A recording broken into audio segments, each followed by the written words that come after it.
Mark, over to you. Thank you, Marcus. Yes, we'll let everybody take their seats. Thank you again. So welcome to our last session after lunch. Hopefully, in the interest of time, we'll keep this to about an hour. The way I hope to run it is after this, we shall do Q&A. So if you have any questions, please save them till the end. If you have a burning question, though, you can feel free to interrupt. If it's really killing you, you can feel free to interrupt, and I'll be able to take that. So yeah, my panel has been introduced. So thank you, gentlemen. I'm surprised we don't have an all-male panel again. So I'll say that in the interest of the people who are thinking it.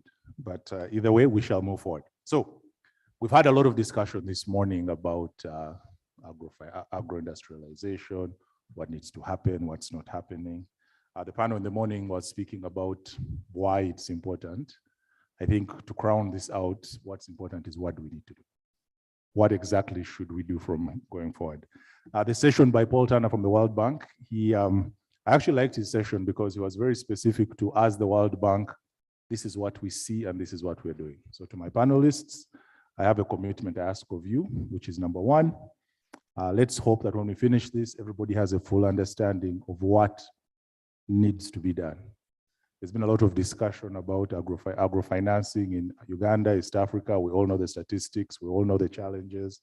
Let's try and move to solutions. So number one, what needs to be done? That's a question I'll ask of everybody at the end, very specifically. Number two, what are you and the organization going to do? So let's walk away with a few commitments. What exactly are you going to do as an organization? What do you commit to? So at least all the people that are listening to us can take that commitment from us, and next time the Mkutano gets us to convene, we'll start off from there. Okay? Thanks again, gentlemen. So to start off, we know the issues, we know the problems, we know, but something is broken. Something is broken. We've had so many people speaking, not only today, for many, cabinet is speaking, development partners are talking, financiers are speaking, banks are speaking, but something is not working. Now, interestingly, we have an industrialist here himself, Hassan, who's going to share with us some of his experience. But before we get to that, I'll come to you, Dimitri, from the side of UNCDF. We know you've done a lot of things as an organization to try and support that agro-industrialization agenda in Uganda, things around digital finance. There's a lot of work that UNCDF has done that have been very successful at. But specific to our discussion today, I'm curious to know, what have been the gains thus far, specific to agro-industrialization, and what challenges do you see as you proceed? Over to you. Yeah, thank you so much. So let me talk briefly about UNCDF experiences, particularly with the facility that we have been running for the past 4 years. Many of you, I assume, have heard about that facility. It is called START, Support to Agricultural Revitalization and Transformation. And this is a blended finance facility. The specific, by the way, the manager of this facility, I hope I saw him here in the morning. Not sure if he's still around, but he's around. Wanted him to rise for recognition. Anyway, the specific feature of this facility is that it targets value addition. It is not focusing on primary production as such, but on the investments that contribute to the subsequent stages of value addition, having in mind, in particular, small and medium enterprises. And this is brings me back to a discussion that I heard this morning. Someone saying that it makes no sense to talk about a factory with a capacity of 10,000 metric tons if farmers produce only 2,000 metric tons. And our reasoning when we focused on the higher stages of value addition was that without a factory, you simply cannot expect those farmers to increase their production from 2,000 to 10,000. Of course, just constructing a factory does not mean that this happens, but without a factory, it will not happen for sure.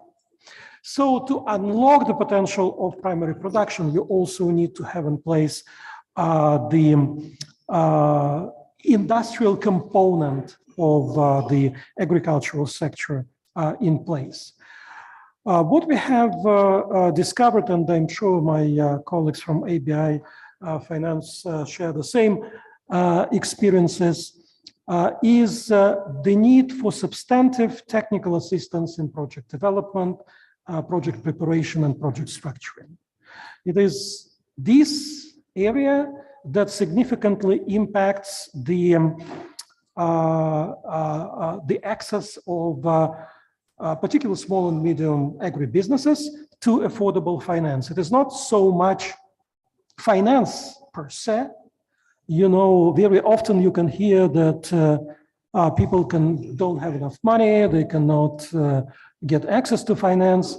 Finance is, in our experience, quite available, provided that you have a quality proposal that meets the industry standards.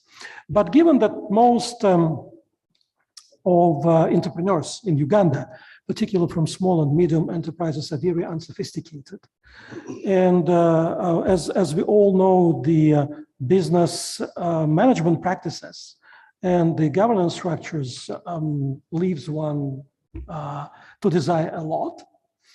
They cannot get to that level where they can present their projects as bankable. It does not mean that they are inherently unbankable. It simply means they cannot present them as bankable.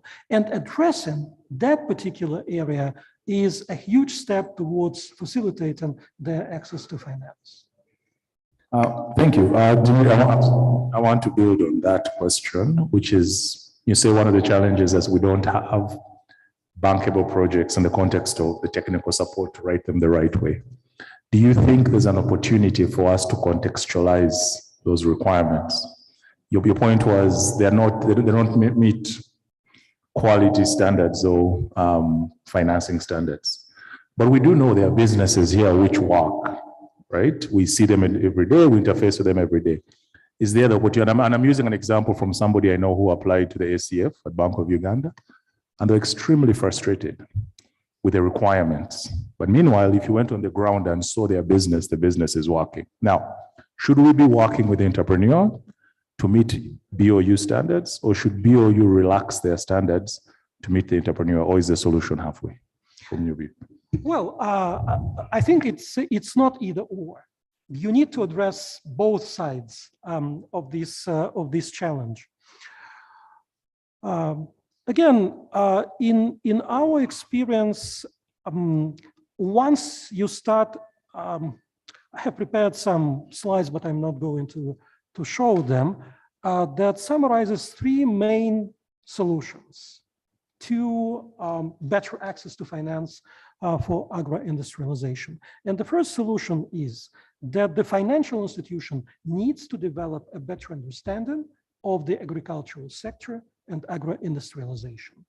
This intimate, I would say, expertise is often not there. Financial institutions, banks, and others approach projects in agro-industrialization like any other project, like real estate, for example, or like a project in manufacturing, without really making that targeted and selective deliberation about the risks and returns of the project. Once that understanding develops, the financial institution may also relax its requirements. This may also happen. And as the capacity of the project developers and the quality of the projects improves, this becomes even likelier. To give an example with the UDB, the Uganda Development Bank, which is our partner in the START facility, we have managed through this process to reduce the collateral requirement by 50%, for example, or to accept certificates of customary ownership as part of the collateral requirement, or consider the equipment, which is part of the project, also as part of collateral. So it is not just relaxing the requirements as such, but also understanding how various components of agribusinesses or agro-industrialization projects can serve as to create additional security in the context of the project and to create confidence with the financial institution that the financing will be properly serviced.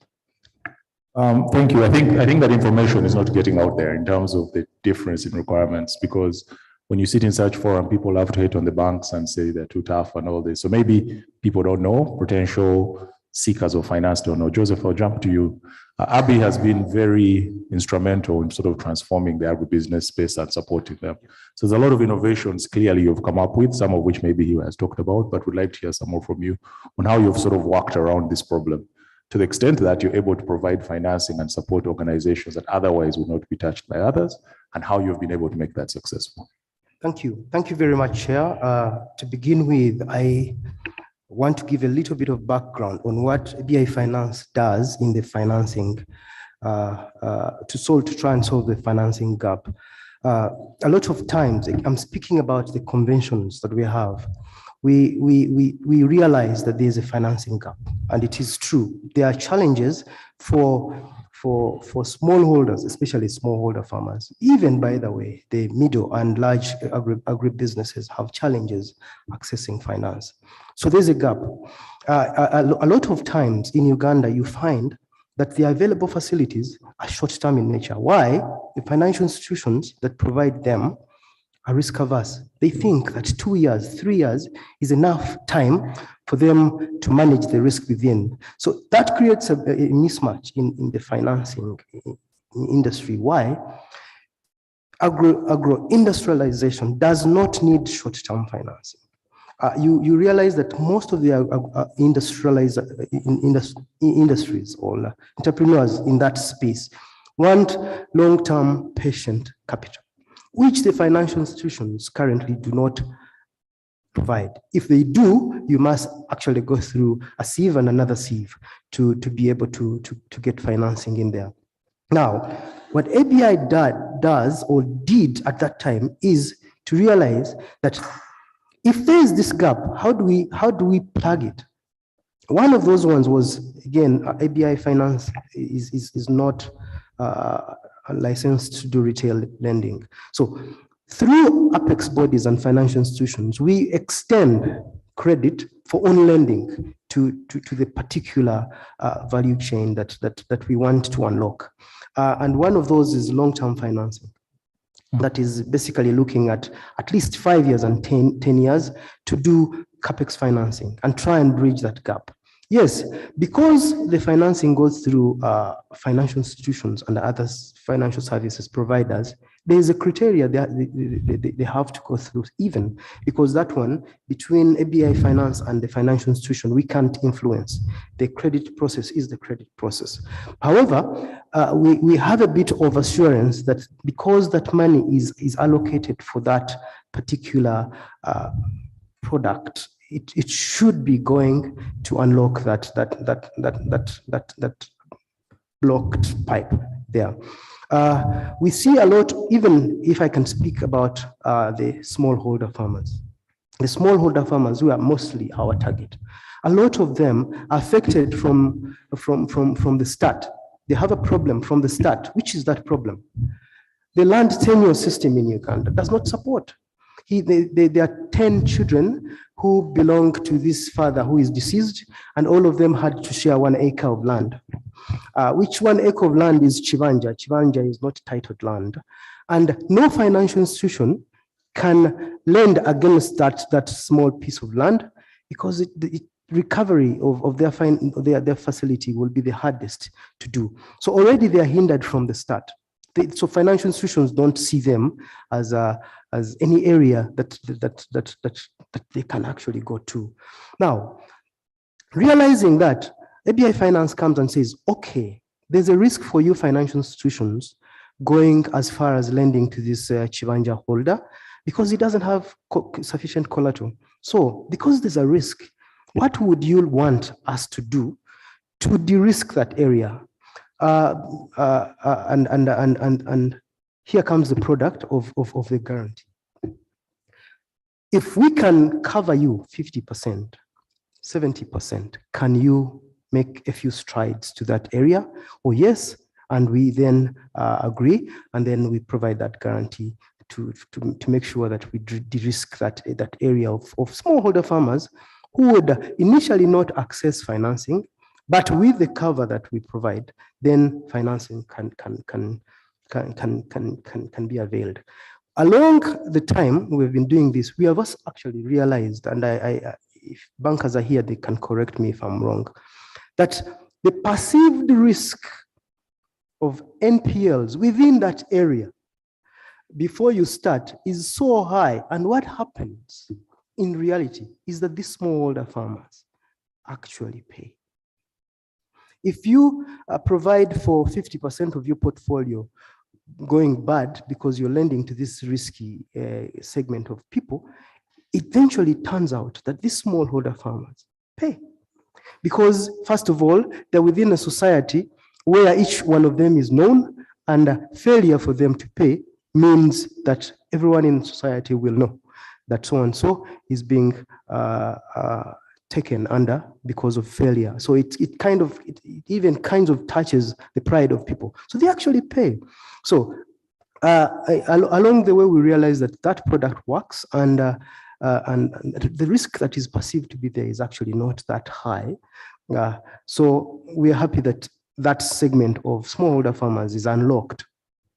Then again, riding with the fact that you cannot, again, to speak to what Mr. Dimitri said, you cannot only have industries and not have suppliers to those industries.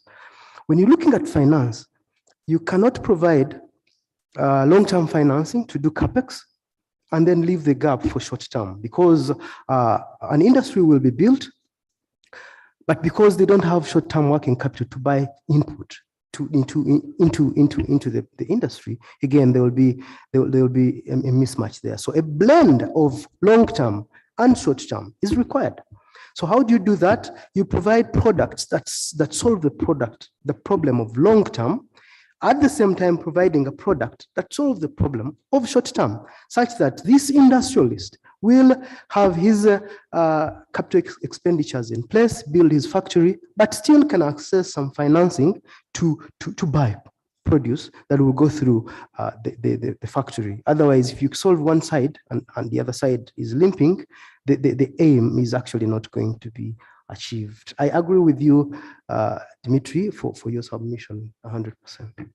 Okay, okay, let's take it up. Thank you so much. We'll take it up to a macro level, Peter, which is, in the morning, I think it was Dimitri who shared with us a very depressing slide that said we are the least productive of our peers, Ghana, Kenya, Rwanda, everyone around us. Then Marcus made it worse and said we have half of the arable land in the region is here, but we're the least productive. At a macro level, from where you sit, what are we doing wrong, Dimitri? Clearly we're doing, Peter, we're doing something wrong. What are we doing wrong? Let's just get to it and hopefully get a solution. Am I on now, or yeah, is it on? Or okay, yes.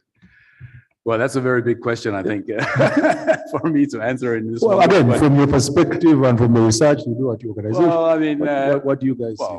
We're okay we're obviously a development bank. We're a wholesale bank, so we provide lines of credit and we help other organizations.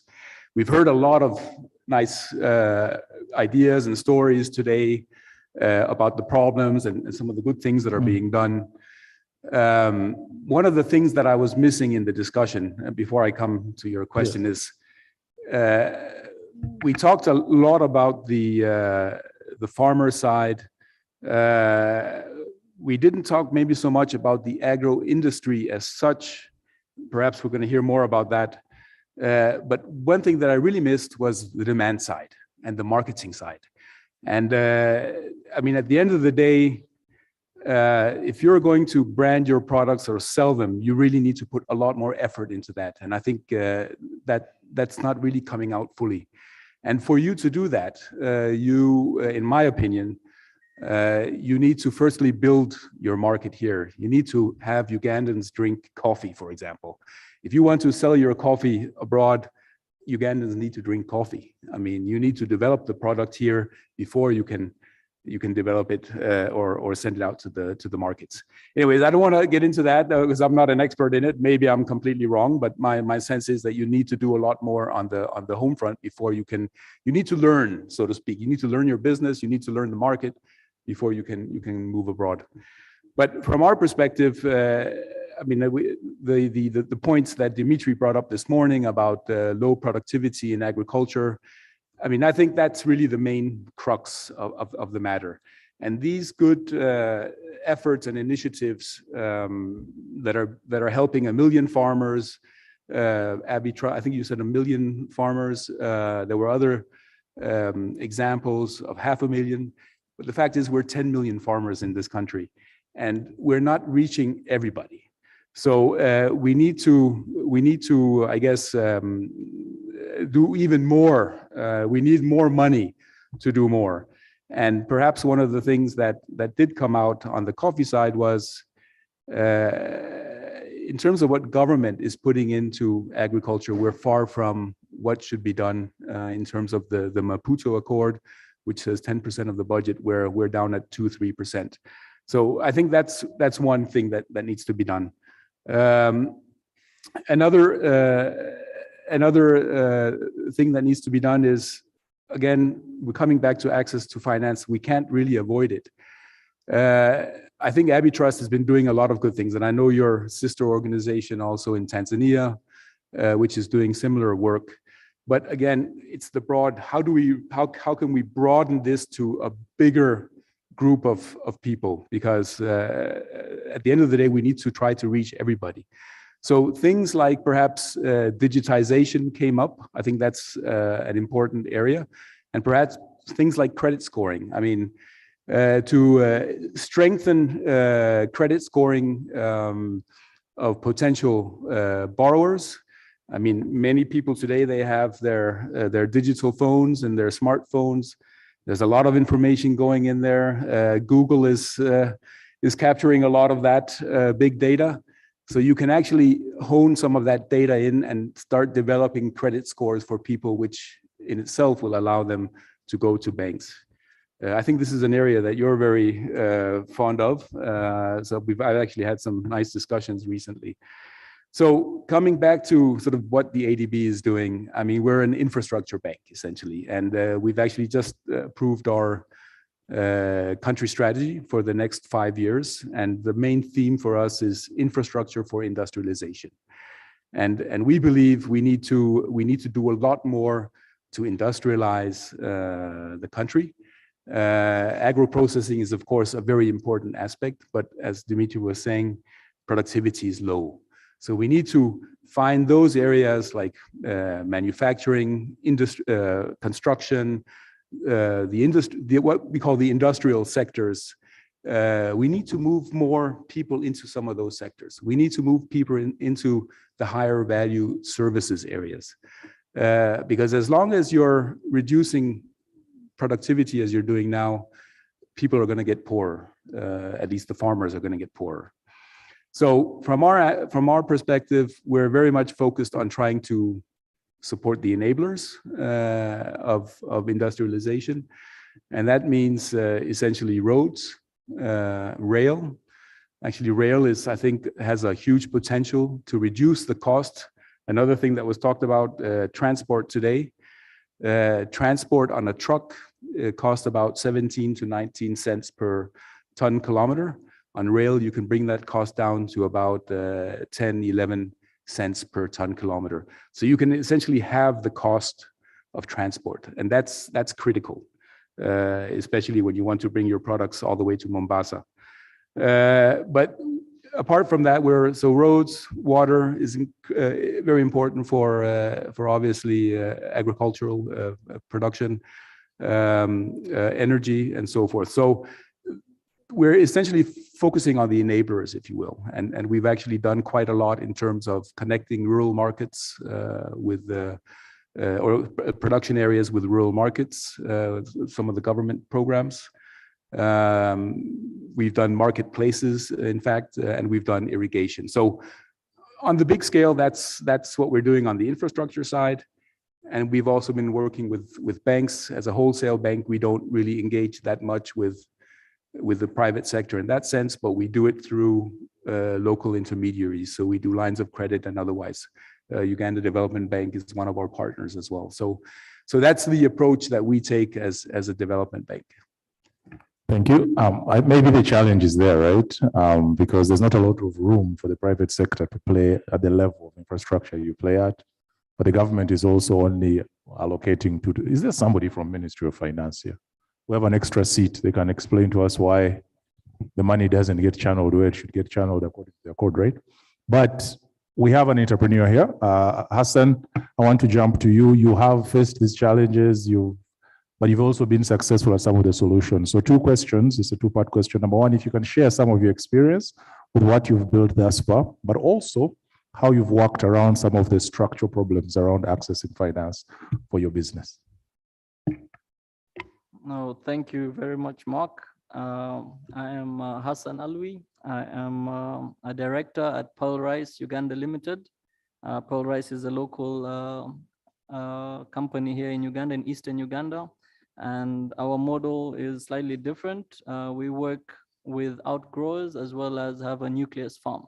So Pearl Rice, we began in 2008, and we're currently going on. And of course, we have challenges here and there, but we are trying to address them as much as possible. And one of the big challenges, of course, is financing. That's always been a big challenge, since we don't have access to some of the finances like the ones on this table here. We usually have the commercial banks, which are very expensive and sometimes are very hard to get through with. So in terms of the agriculture part, I believe Uganda is the sort of heaven for agriculture. I have been around the whole country. I'm Ugandan by birth, and I really see huge potential in the agri sector here. So while we were managing the outgrowers, we face a lot of challenges, because we train them, we give them seeds, we give them land, including land from our own farm, and we give them the full sort of value in regards to what they need to get the best product. That's certified seeds, quality assurance, up to post-harvesting. We give them full support. But towards the end, it became very hard to manage this kind of system without a proper software and a proper sort of database management tool. And this brings me to our partner, where I am also a director, and that is called International University of East Africa. It's a university based in Kansanga, a few kilometers from here. And it's quite a large institution in terms of space, but its niche is technology. We focus on technology solutions for problems in Africa. And we brought this problem to the university, and we told them, we have this, we want to work with outgrowers, because this is a very highly, you could say, the poverty levels in this area where our farm was quite high. So it was important for us to do something to elevate the communities there. And the whole idea was, how do we manage the outgrowers to perform better, and how do we better equip them? And they came up with a technology around 2014. And this is it's called ISIS Farm, Uganda.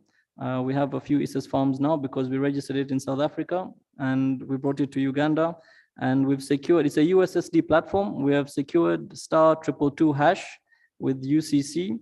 And this platform basically does the full value chain of agriculture. It covers most of what has been discussed today here. It starts with registering the farmer and their land, whether it's titled or not, and it captures their data. It's basically live data management between our platform and theirs. It doesn't need a smartphone. It works in local languages, and it's going to solve every problem so far, because this is based on a research the university has been conducting for a very long time. We've done a lot of training using our programming students and our data mining students and staff to develop this. And we really focused on Pearl Rice as a model. And not only is it necessary for Pearl Rice, but I think it's necessary for the country and Africa at large. And this is something that I want to come to in regards to solve some of the problems that we have been facing and we're going to continue facing. We really need to put a little bit of financing into the research and training component. I haven't heard too much about that in today's discussions, but I think to our success, investing in research and training has really helped us overcome a lot of the challenges we faced in our farms, and that's now allowing us to expand into other agricultural projects. The university and in partnership with Pearl Rice is now introducing Karamoja Rising, which is a 2,000 hectare agri training center and commercial farm in Karamoja, in a very sort of unique and fertile area in Karamoja.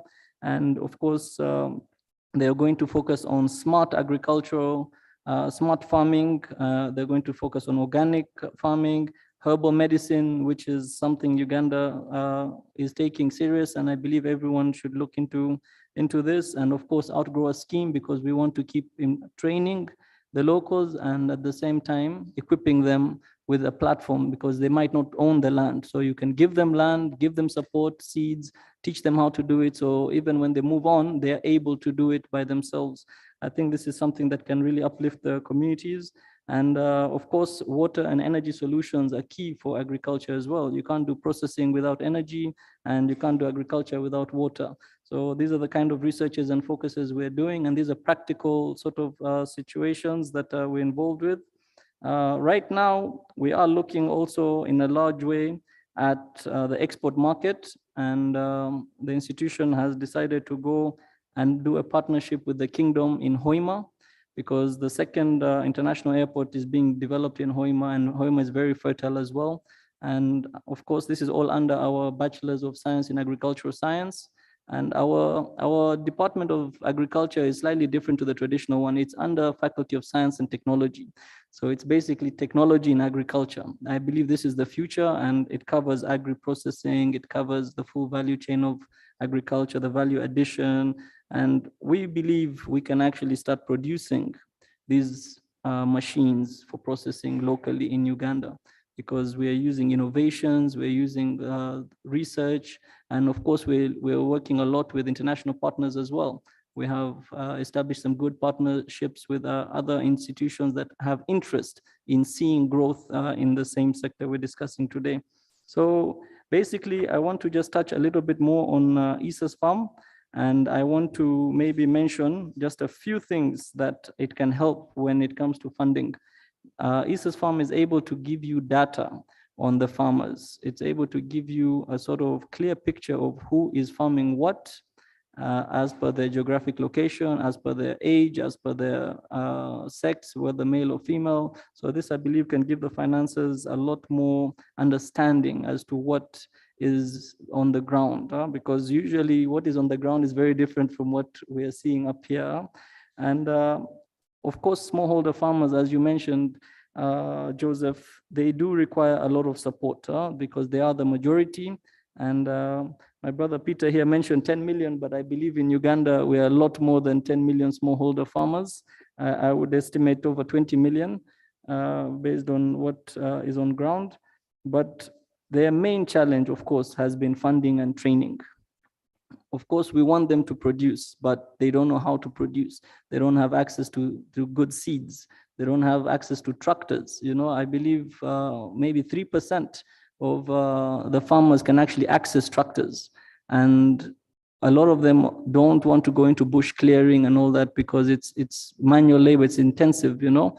And I believe we have a huge potential as a country to grow in education sector, but in the agricultural sector, but we really need to channel the funding in the right direction in order to see this. And a big portion of this is sensitization also of the communities. I have seen a lot of resistance when you're introducing, let's say, a new product or a new crop into an area where they only know about maize. When you bring in something that will add more value to them, and of course, it improves on crop rotation, it improves on the soils.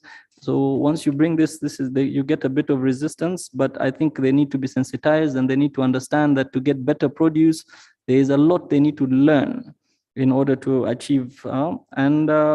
Basically, I want to touch up on the project just to finalize with the project in Hoima.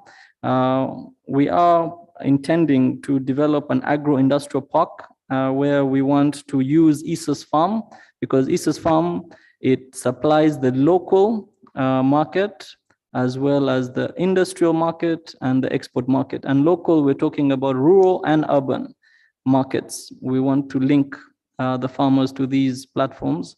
And I believe this is a platform that can really do well based on the long time and energy that has been put by hundreds of people to develop this platform. I believe this is a solution that will help. And of course, through the Hoima Agro Industrial Park, we are able to commercialize smart farming and spread it around the country. And of course, we should be able to export a lot of that food that meets the quality standards required. So thank you very much. All right, thank you. I just have a follow-up question, which is also related to something Peter said. Do you feel, and it's an interesting point and you can expound on that, do you feel there's not enough support for people at your level? You know, there's a lot happening, there's a lot of talk with smallholder farmers, there's wealth creation, there's a myoga, there's parish development, there's all these things for the smallholder farmers. Now, if we're talking of industrialization, now somebody who has got it to your scale, is there a grant program that provides technical support to help you set up this industrial park? Well, you know what I mean? Do you feel that you have the level of support, or maybe there isn't enough players at your stage, which is why, and I'd like to get the opinion of all of you after following on your comment. Is that part of the problem? Do we have too much focus on the really smallholder, half an acre farmer versus the aggregator or the exporter or the, you know? Well, what has been your view? Are there grants you can access? Is there technical support you can get? Well, I'm hoping they are, but it's really been a difficult journey in regards to financing. We've done a lot of this through the local commercial banks and expensively. Of course, some of these projects are long-term, as he mentioned. A lot of the banks here are looking at short-term, which make it very difficult for you to achieve your targets, because most of these projects are 10-year strategic plans. They have master plans, which need time for planning. They need time for implementation, sensitization. So definitely the financing has not been friendly. It has been very difficult. I heard about patient funding, and I think this sounds more ideal in this kind of projects. And I do wish to encourage the financiers to try and investigate and learn more in terms of what is actually on the ground, because they can actually get better business opportunities with different strategies as well, because they have their way. And of course, their way first, you must have cash flows. So I don't know, most of these people, if they do have cash flows, why do they go back to the bank again? You know, you can grow yourself. So there are other techniques the bank can use as well to improve on their lending portfolios. Yeah, I mean, I think actually one of the things that I'm also hearing a little bit today, and it's something I've been thinking about also in terms of other industries in the country, and that's to have, because it seems in many ways, a lot of good initiatives are being done, Abitrust and so forth. But what I'm sort of missing is a more holistic approach, that you have like an industry approach, that you approach agro-processing through the whole value chain, so that you have essentially a fund that allows different players at different levels in the value chain. If you're a farmer, then the fund can provide you with this. If you're a agro-processor, you need patient capital, you need the long-term capital financing for you to buy the machine that is going to be paid back over 15 years, because it's not gonna be profitable within 2 or 3 years. So I think perhaps that kind of an approach could be a way to go, and it of course requires a lot of coordination. But I must also say from the African Development Bank, it also requires that you massage the people who are sitting higher up, because it's not an approach that we are that good at. I mean, we prefer the individual projects rather than this industrial approach. Opinions? The two of you, before we take parting shots here in the interest of time. Thank you very much. What I hear from this discussion is actually one thing that I taken note of is capacity building. You will realize that the farmers, the smallholder farmers, all the industrialists in the value chain as it grows, are in one side and another. The farmers might not know what is available for them. They don't know the financing products that are available for them. So probably they need capacity and be informed of what they need to do to access certain types of financing. The industrialists on the other side are also there, not aware of what is available for them. So again, maybe they need to be sensitized and be told of what is available and what is achievable and what is not achievable. Then the financial institutions, the providers of facilities also needs to be handheld to develop products that suit. Because there's no question of, there's no saying of one shoe fits all, because it doesn't. So products that suit, that are aimed at unblocking the pipe should be developed. But who is willing to take the cost of product development? Who is willing to take the cost of training of farmers to know what is available in the market? Some farmers don't know that there are agro inputs that are green friendly. You grow beans today that will take 6 months in the garden, while there are inputs that will actually yield in 3 months. They're not aware. So maybe sensitization and capacity building at that level needs to be done, and financials need to be handheld to develop products that suit that, and industrialists need to be shown where to go to get what type of funding that they need. Now at ABI Finance, we have the Financial Services Development Product. It is a small fund. Again, we can't satisfy the entire market, but that fund is aimed at helping financial institutions develop products, teaching staff on how those products can be delivered to the demand, teaching SMEs, for example, industrialists, how to do business plans. Some of those industrialists have a good idea. They just wake up in the morning and start. They do not have a business plan. You ask them beyond 5 years, what do you expect? They can't answer that question. Now the fund is aimed at helping them develop business plan, do projections, understand where they want to be.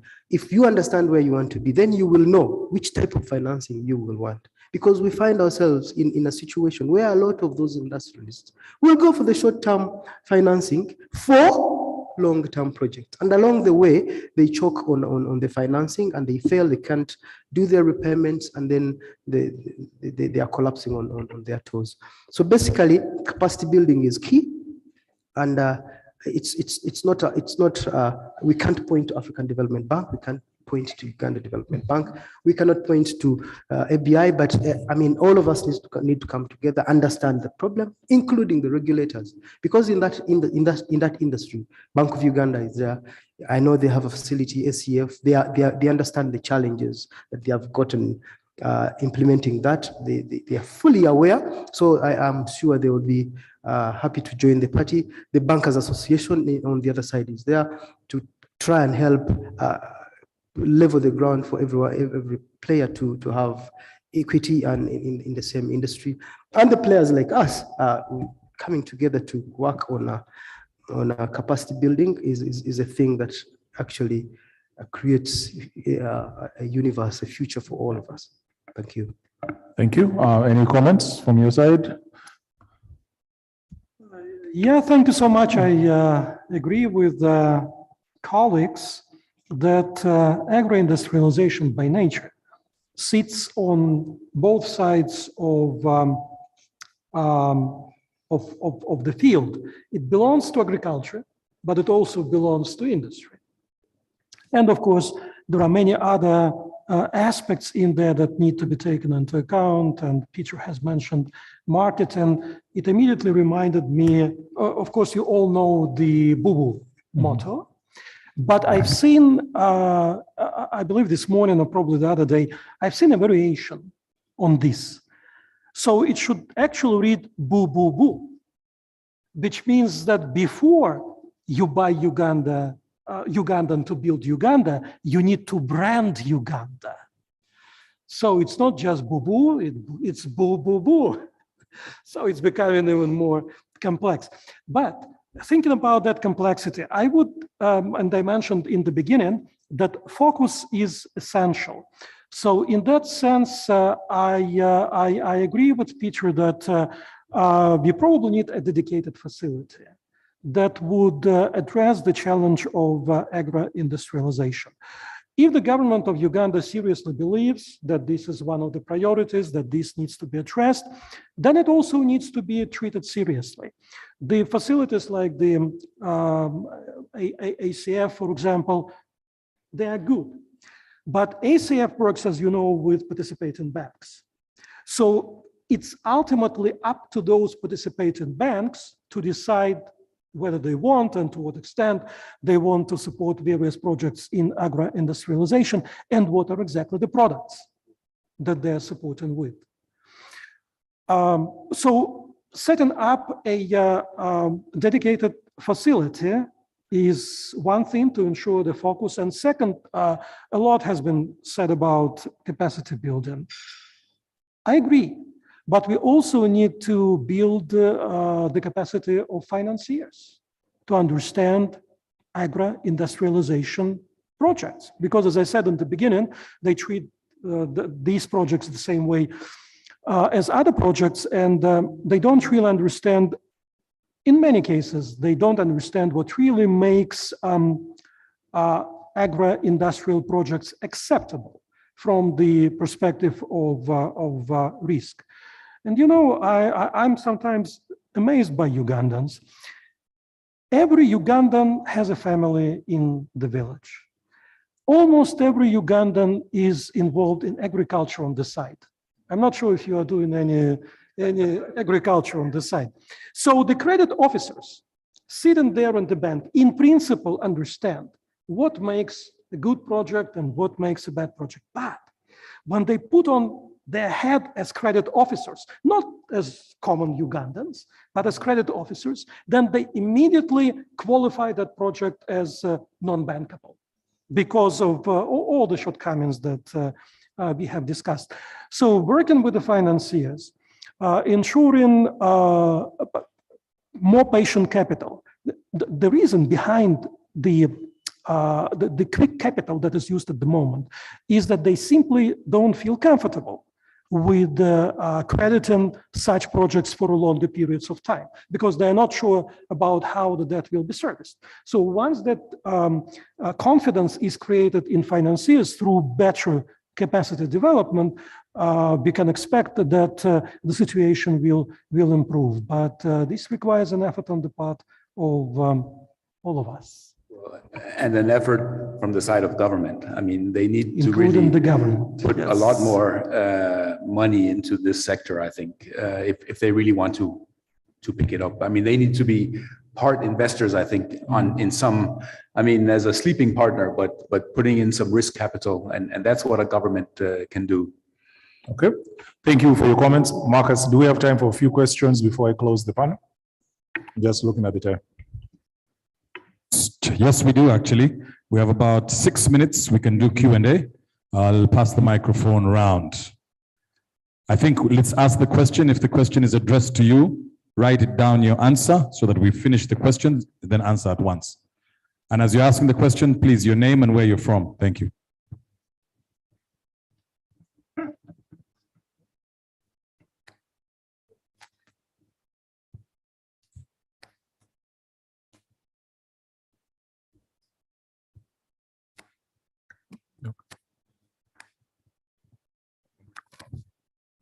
Good afternoon, all. My name is Matthew Lorika. My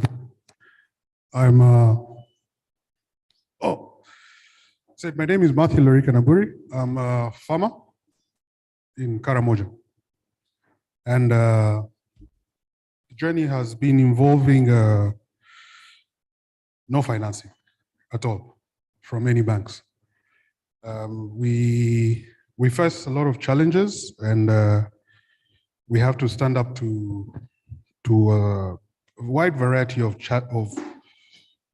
of structural imbalances, which include donor money, which is the most dangerous thing to development, I would say, at this stage. Why would I say that? It's agriculture is supposed to be rewarding, and you can get your money back as a farmer. You can face the climate risks. It can be irrigated. You can face pests. You can apply pests to it and everything. But you cannot change the markets for your product. You have to get into a market and compete. On the example of rice, Mr. Alwi and I know the rice story, that when we try to grow rice, the government puts a tax waiver on imported rice from Pakistan. And so Pakistan gets cheap money from the Islamic Bank. They grow cheap rice. They send us 3-year-old rice under that scheme. And on the market, I'm producing fresh rice, and they're selling dumped rice. That's the structural imbalance that we have to deal with. So all the risks I put in as a farmer in Uganda are taken up by a Pakistani grower. So the cost of money, interest, inflation costs, eroding of value with inflation, the source of the money, is it government money? Governments in other countries subsidize their farmers through schemes somehow. Banks can be set up as agricultural banks. And then, as I said, the donors, they come and they give the free seed. They come and purportedly train farmers to work in groups, set up village associations that don't function ultimately. And then where do they apply the money? We've always found a model where USAID discloses huge sums of money. World Food Program discloses large payouts for buying agricultural commodities. And at the end of the day, I do not see a connection between farming activities and all this capital that's coming through that way. So sector development is not taking root because of these distortions. I'll give you an example. The biggest dairy farm in Africa today sits in Khartoum. It uses the waters from the Nile to irrigate and grow up to about 150,000 acres, fenans of pasture. Yeah, it's the biggest dairy farm in the world now. Sudan has moved, Ethiopia has moved to grow 320,000 acres of wheat in this time of war. Yeah, that is what they're doing. They're developing sectors that are crucial to their food systems within their countries. What is our food system in Uganda? Are we coffee consumers that we put so much behind the coffee? Or are we matoke consumers that we can put so much behind the matoke? Or are we maize consumers? The maize production in this country, January we're trading maize at 750 shillings. Today we're trading it at 1,350 shillings. What is the buffer in there? And what's the benefit to the farmer in this case with all that price range? Yeah, there are all these programs, import substitution, oil palm projects that are coming up. And yeah, they're nice because Malaysia has decided to cut off all crude oil exports, palm oil exports. And so we'll have to look at how we can be competitive in that area in a certain time. But can we have alternatives to add value to our maize in Uganda? Yes, we can. It's a clear example with Mandela Millers. He buys the maize, mills the flour, but he exports all the maize bran and wheat pollen as feed, and is increasing his capacity in that area. Fertilizer production. We don't have much of a fertilizer production facility in this country, so that sector is totally ignored in one way or the other. And then I like what Mr. Albi has talked about, the technology being not a predominant area of narrow. There are very many innovations that can come from the artisanal industry. They make excellent milling machines for value addition to grain, cleaning machines for the same, But we're still stuck with this thing of it has to be imported from Turkey, from China, and that now stifles a lot of the innovation that could come here. If that area could be funded or channeled into university funding, that's one of the areas that we think can change a lot of things. I would like to conclude with talking about enterprise structuring, because I've been in that area quite a lot. We have peasant holders who don't have any holding of land, and a very big majority of poor quality grain producers in the country. They cannot harvest, they do not have enough space to dry it, and they cannot move the commodity to the market easily. So that's one of the enterprise structuring areas that I think would be very, very nice for finances to look at. Because at the beginning of the aflatoxin chain is the harvest. And yeah, you've got the soils and everything, but it starts to deteriorate immediately. So if we can look at the Vietnam model, the Cambodia model, where that predominantly is an entry point to markets, then you can probably have a big acceleration in growth of your enterprise structuring. So with that, thank you so much. It's been nice being around. Thank you, Matthew.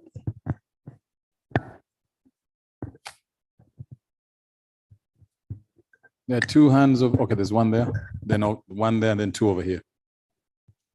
I go by the name Godfrey from International University of East Africa. My interest is on the side of finance. You know, we've talked finance, but what I didn't pick is what's the appetite like? How long, because we've been talking about patient capital. So from FBI and the gentleman from Mr. Dimitri, we want to know, if you're to lend to us, what tenors are we looking at? Then what are the single borrower limits for each of the individual who is interested in the picking? Because if we are talking some of the projects that we have at the university, some of those projects will require close to $2 million, $3 million. But we've touched base with commercial banks. What they are giving us is something that will simply pull us down. So we wanted to know what limits you have and then how we can access them. Thank you.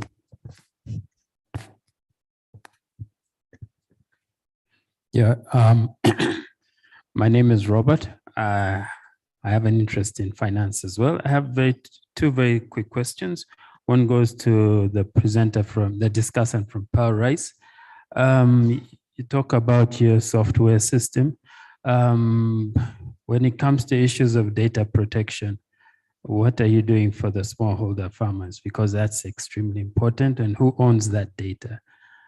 Secondly, there are a number of different applications now being developed and delivered.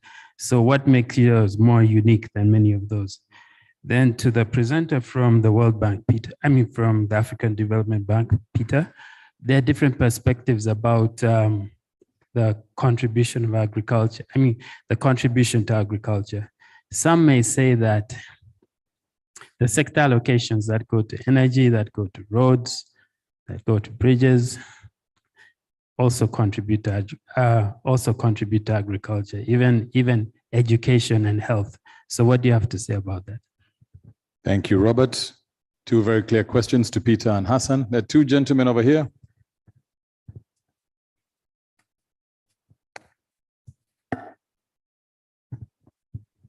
I think we'll get the answers after those two. All right, thank you. Thank you to everyone. Good afternoon. Mine will be brief. It's more of a comment to just hear what your thoughts are. And it really speaks Introduction, please. Sorry? Introduction. Oh, sorry. My name is Arnold Biargaba. I work with the MasterCard Foundation here in Uganda. Mine is really around the point that was touched on earlier. You know, we have talked about incentives for investment and the competitive advantage, where you have a lot of products being imported that, we cannot compete with. We're also fully aware that in the current Uganda Investment Authority plan, there's, I think, there's a plan for up to 25 industrial parks. And I really want to not look very far from home, but look at what, say, the job, because when you're talking about job creation, Joseph, I know your ABI has done a lot of work over the last few years, but the argument usually is around, if we don't go commercial agriculture, will we see the results we're trying to see in terms of job creation? So I think the question really is for us within the room, the role we play both as financial institutions, the things you're talking about, blended finance. Blended finance can only be in an environment where there's a structure, where it's organized. So I really see a key role that industrial parks play in addressing a lot of the pain points. The big question is, these require significant investment. So what's the role government plays? What's the role development partners will play to further de-risk some of these investments, so that we start to speak to some of these objectives we're looking out for. So thank you. Thanks, Arnold. Thank you, speakers. My name is Kenneth Munyaneza. I'm from Southgate Industries. We are in manufacturing and trade. My question goes to Dimitri and Joseph. It's on, could you give us some information on trade financing options that you have, and also what kind of security options that you require that are favorable to people in that industry, considering the volatility that we face. The second question is to the gentleman from Pearl Rice. I wanted to find out more on how you manage the quality risk with your outgrowers on your software.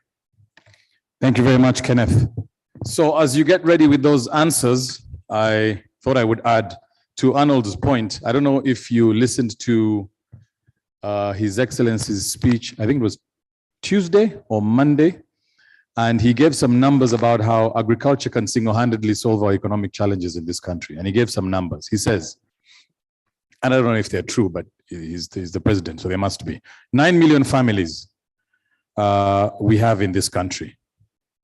And he said if 50% of them took agriculture seriously, and not seriously to the point where you employ 20, 25 people, he said, let's just on average put 10 people on a farm that's taking their agriculture seriously. His argument was, of the 9 million families, at least 5 million of them have land. So if those 5 million families took that land and did something serious with it, we would automatically create 50 million jobs from that simple mathematics. I don't know if that was to your point, and your argument to them was, how do we use agriculture to close the gap of unemployment in this country? I don't know who that question would be for, but I thought I would add some water to it. So, who wants to go first answering which question, gentlemen? So anybody who wants to take their question, I don't know who has the most questions. Maybe we start there. There were some that were very directed. Yes. There are others that were very generic, so speak freely. Okay. Hassan? Thank you very much. I think my first question was the data protection. And I want to make this clear that the data belongs to the farmer. So they must consent if they want their data shared. So if they are looking for financing, they can consent to share it with some interested financiers who are looking to finance smallholder farmers. Then they will be able to access the data. So the data belongs to them. That will be respected in all times. And then you asked about there are other platforms that are in the market at the moment, and what is unique about ISA's Farm. And I think it's clear that ISA's Farm is a USSD platform. Most of the ones available are applications, and there is one USSD that is trying to come along, but it's still relatively new. It has not gone so deep in research.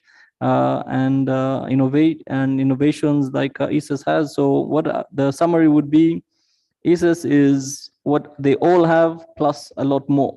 So it's very advanced compared to what is in the market at the moment. And I'll also answer the question about pearl rice in regards to how do you mitigate the risk. And yes, there's always a lot of risk on the ground. And we do have a performance management sort of appraisal done every season. And if someone is underperforming, what we tend to do is we shift it from them to a family member.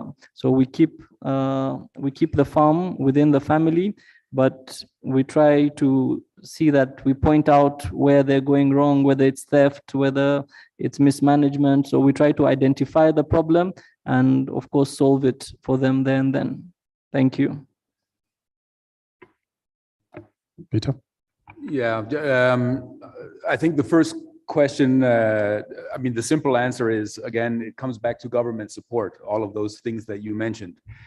Just for an example, or by example, I was looking at some of the numbers yesterday when I was preparing a little bit for this. A country like Spain, and remember all EU countries, they obviously, and many other countries, Pakistan and so forth was mentioned, receive subsidies or receive government support. In Spain alone, they receive $300, each farmer, $300 per hectare of land they have.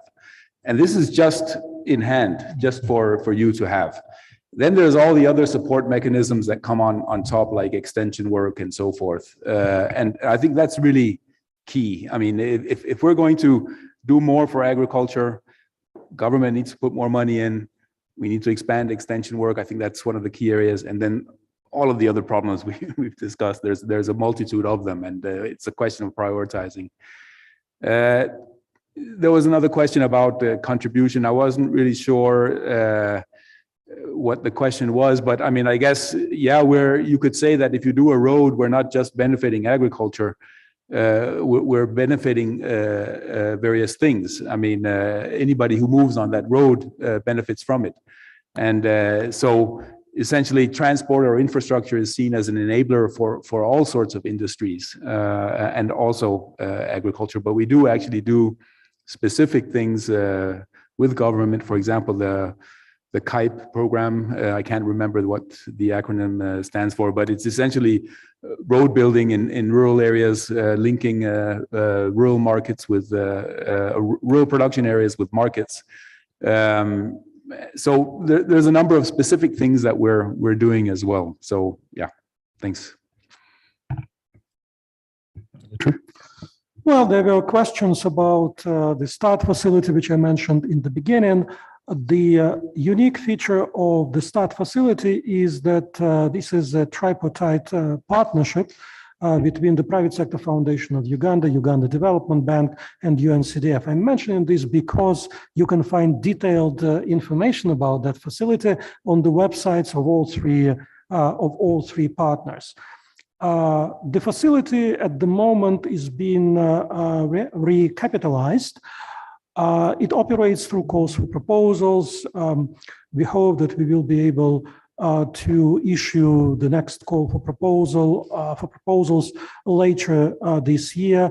The facility is for, as I said, small and medium enterprises in agricultural value addition, for registered companies, not for individuals. And it operates with a number of financial instruments, primarily with concessional loans and various types of guarantees. Thank you. Question for yourself? Yeah, thank you very much, Chair. Yeah, there's a question about tenors. I don't know if it was for Dimitri, but in terms of tenors for ABI, we finance financial institutions for on lending, and currently our longest has been 5 years.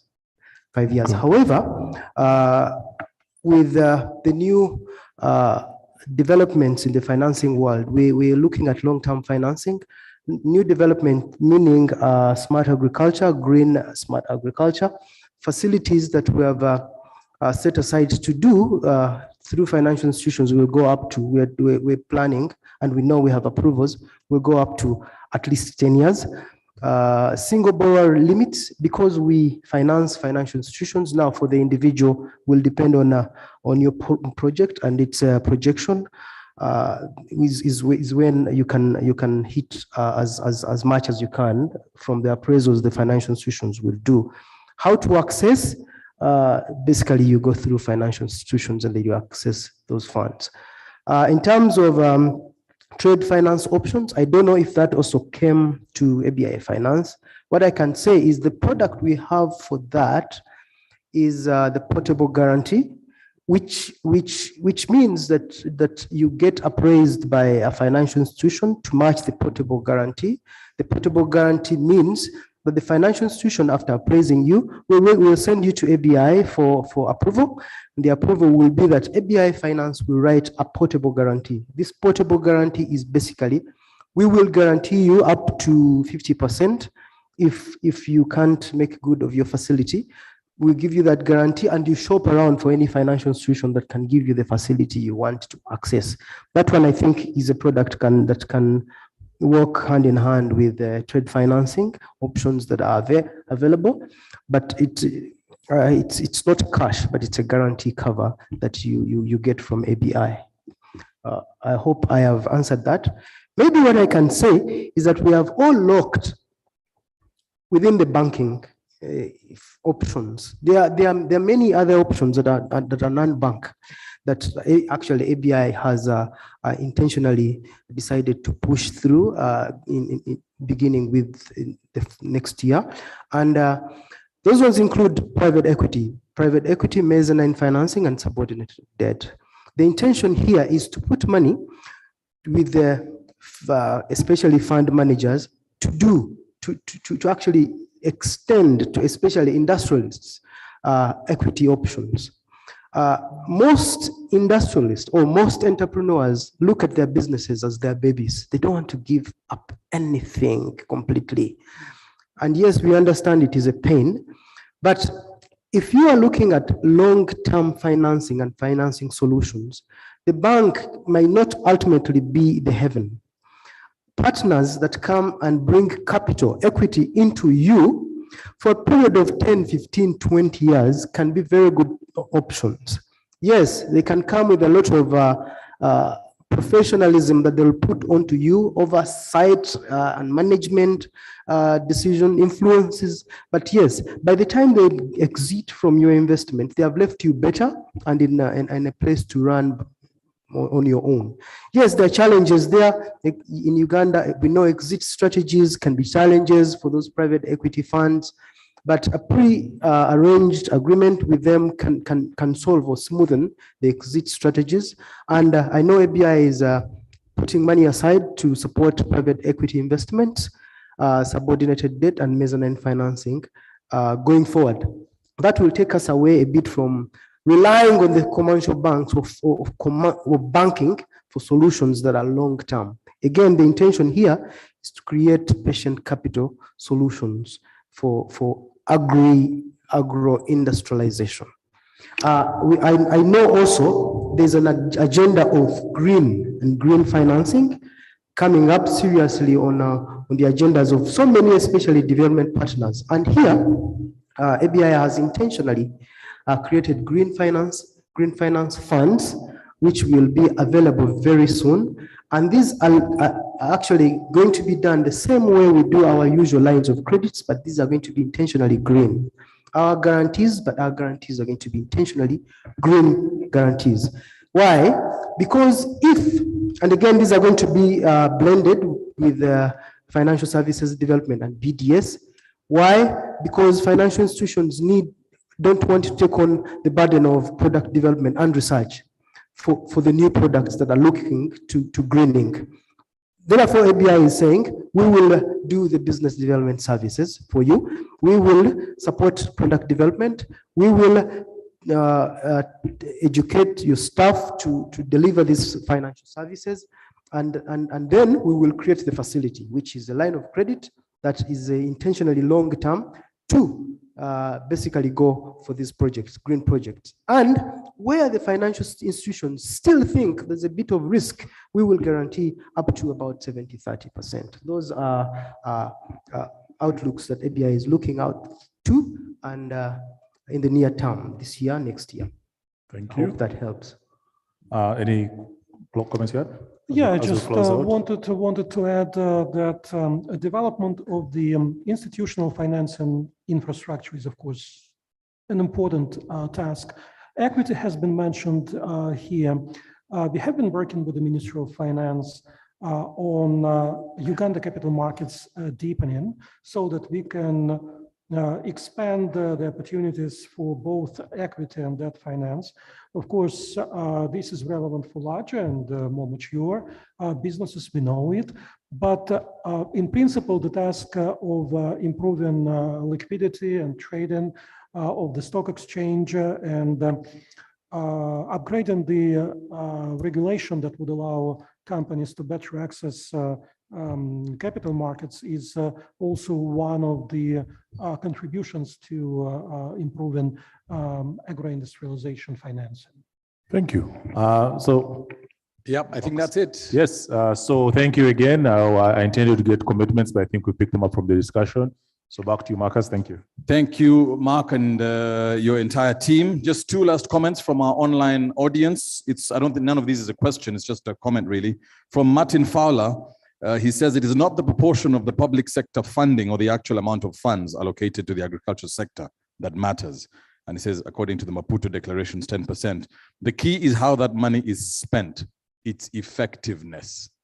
And also from Timothy Alinda, government and policymakers very much need to be part of these discussions and they need to be held accountable. Technocrats absolutely have the knowledge and will to grow these sectors. Stella Okot, we really missed government and policymakers' involvement in these discussions. What happens to all the recommendations? Luckily for you, Stella, we do have government here present and they will answer these questions. So thanks a lot, gentlemen. Please join me on stage for a quick photo op. Dimitri did give us something to think about. He says we should not stop at boo-boo, but we should move it to boo-boo-boo. Buy Uganda, build Uganda, brand Uganda. Thanks a lot.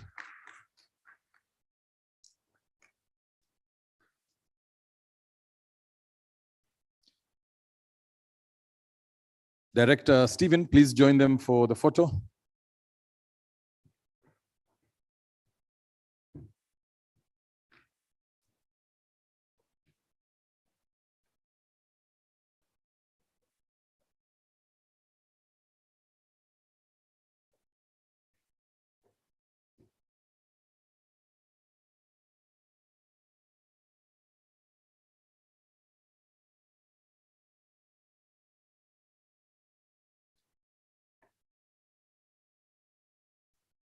Okay, thank you very much, gentlemen.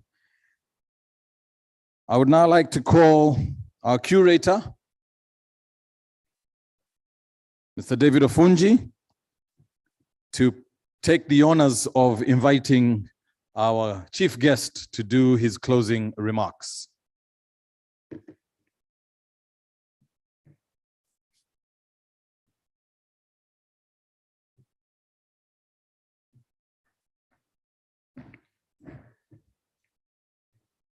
Hello, hi.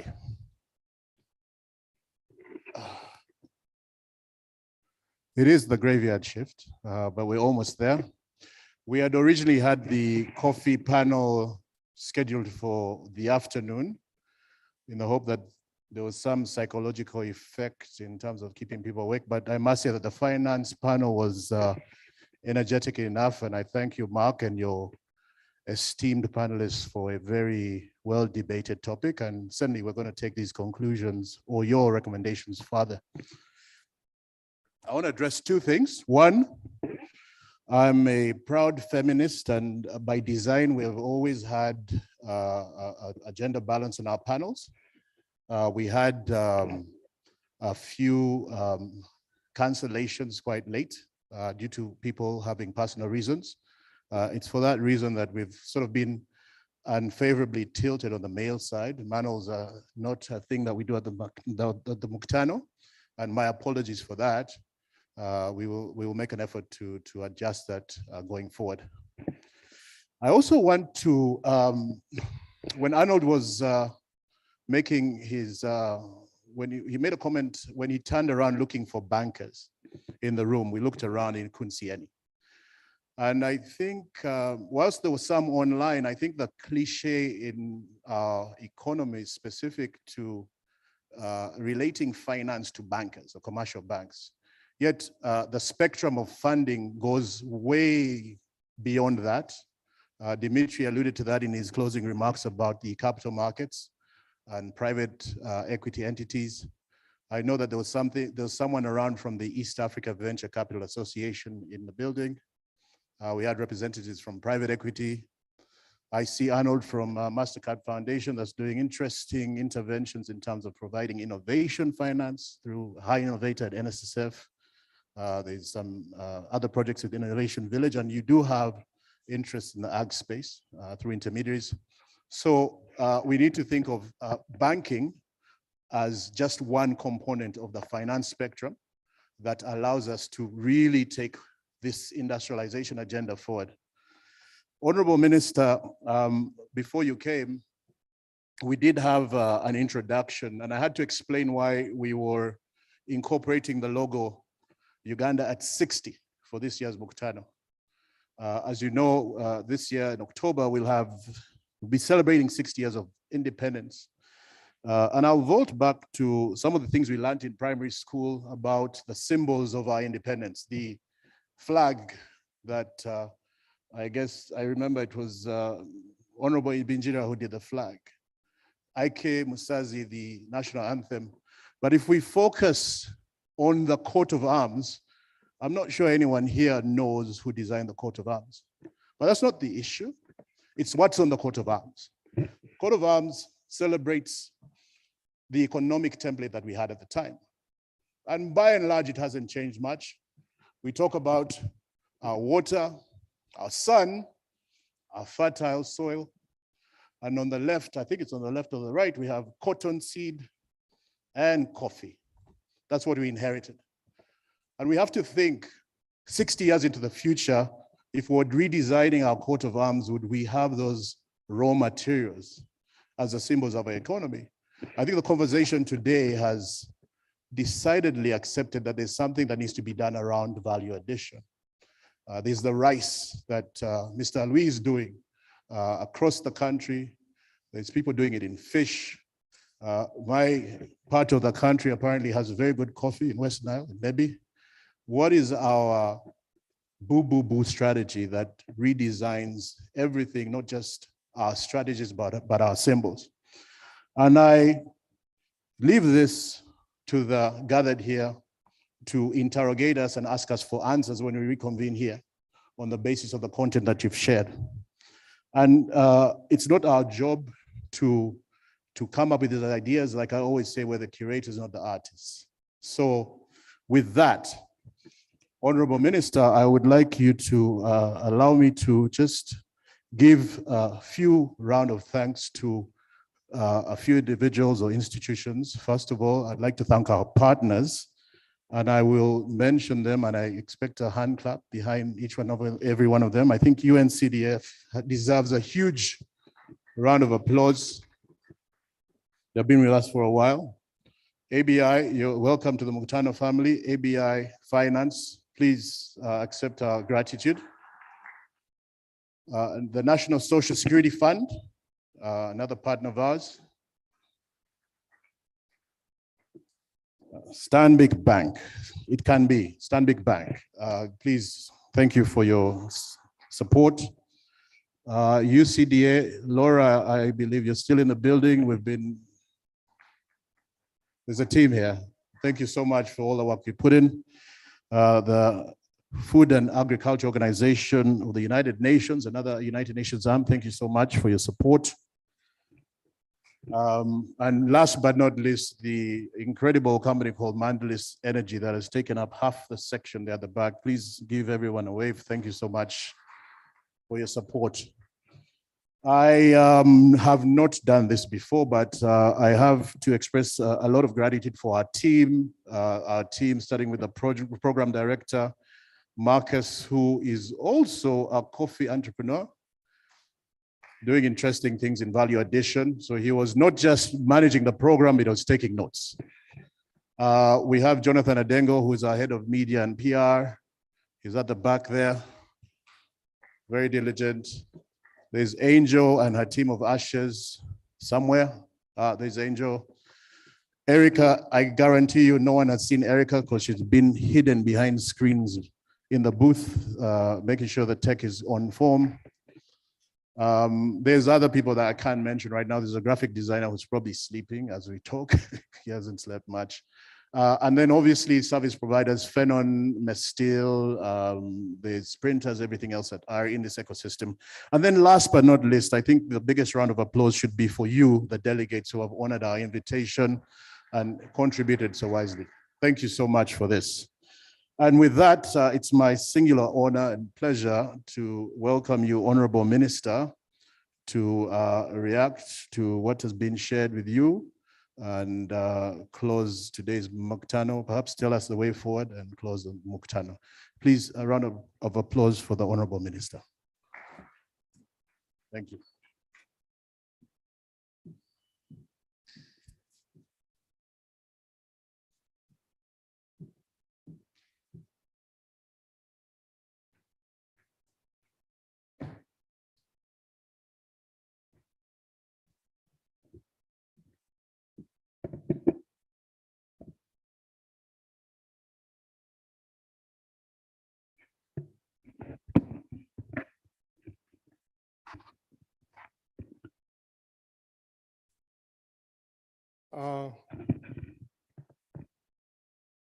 Good afternoon, ladies and gentlemen. Everybody is silent.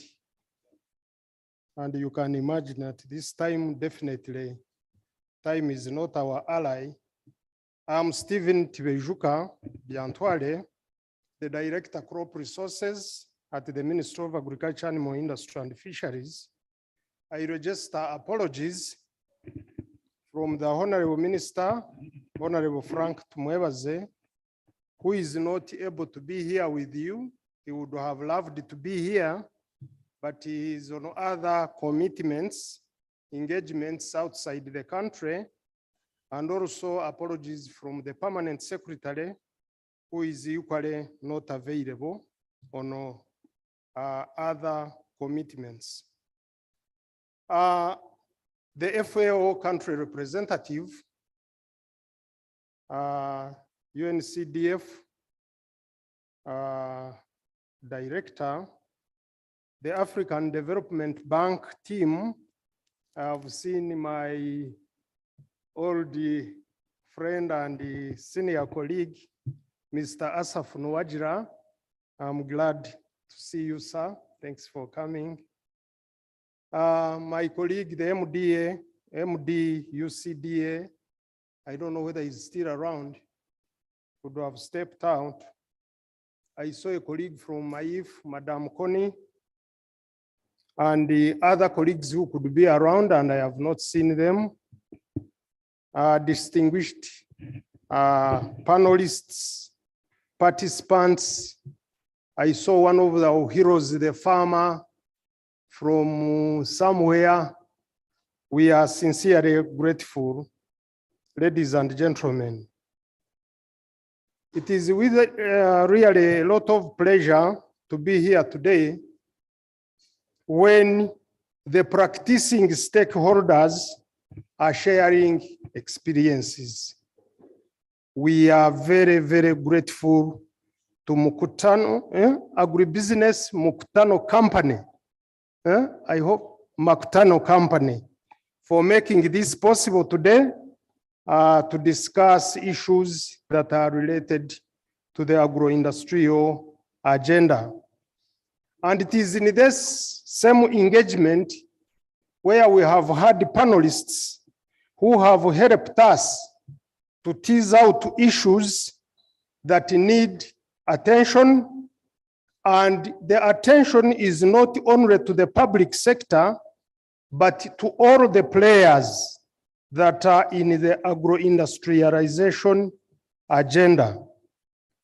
At this juncture, I would like to share with you that as government, we have had interventions and programs all the way from, as indicated earlier during the discussions by our colleague from NDA, all the way from NDP 1 through NDP 2 up to now the NDP 3, where the theme is agro-industrialization for job creation and wealth.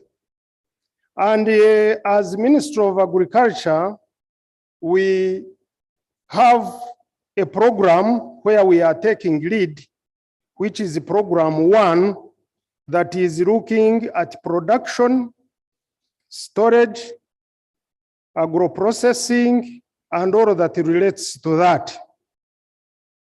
And to address this and take it into implementation, the Ministry of Agriculture, Animal Industry and Fisheries, under the leadership of the Honorable Minister, has developed an agricultural value chain development strategy that is already approved by Cabinet, and it is under implementation. And whatever has been synthesized is going to be brought and get harmonized into these processes, because we are still in the process of the budgeting cycle. Therefore, the issues, as we have agreed with the colleagues, are going to be packaged and get submitted formally, so that whatever we feel is a gap will be integrated and will be put under consideration for implementation.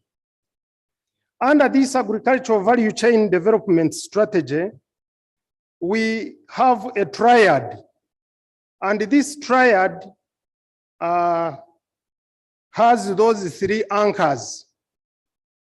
One is the enterprise selection. The other one addresses issues of production and productivity. Then the last one addresses issues of storage, processing, value addition, and all of these again are anchored into one area of the market. So we are saying that whoever is in practice in agriculture and agro-industrialization, in this agricultural value chain development strategy, the market is the anchor. And what do we mean by this? It is also very well elaborated under the parish development model, Pillar 1, which I will not go into a lot now. Under this strategy, most of the issues that have been raised are addressed in one way or the other, as I am going to elaborate. Number 1, we are giving priority to enterprise selection, as I indicated. The second issue we are prioritizing is production and productivity, and here quality of inputs is a very, very big issue in relation to the standards and the regulatory aspects in this. Under this agricultural value chain development strategy, issues of research, issues of breeds are prioritized. Appropriate technology, including mechanization, is a priority. Issues of policy, regulations, guidelines are prioritized. Extension services, including use of ICT in extension and other aspects. For the markets, we have challenges, and these challenges are being addressed through the management and control of pests, diseases, and vectors. Then we have the area of harvest, post-harvest handling, and the primary processing. We also have the area we are addressing issues that relate to secondary processing and value addition. So when we were doing, interacting with the colleagues towards the end, we have agreed as a way forward that this type of sharing is critical. We need now to package whatever has come out in these areas as issues. We make sure they can get incorporated, packaged, and get formally submitted. They will be submitted to the top policy management of the ministry, and the minister will guide on how we take it forward for addressing. The second request that has come up is that as development partners, as friends who are putting resources in agriculture, we need again to convene a similar engagement at the level of mainly the financiers, so that we harmonize on the contributions towards agro-industrialization, so that we can harmonize priorities. And we know these friends, the partners, ABI, African Development Bank, the other partners are making a contribution on production and productivity. We harmonize those issues that are being addressed so that we have room to make adjustments and say, since production and productivity is already handled by maybe my friend Asaf, then the others can now address issues of value addition, and others can address issues of extension like that, so that we move together and we appear to be synergizing and moving in harmony, not in competition. I thank you very much. I am standing in between, the Kampala Jam and the rest. Personally, I am sincerely grateful. I am humbled. I will inform my minister on the level of commitment, the time you have put in, the resources, and we see how to engage more and engage further. I thank you very much, and I declare this engagement closed. Thank you.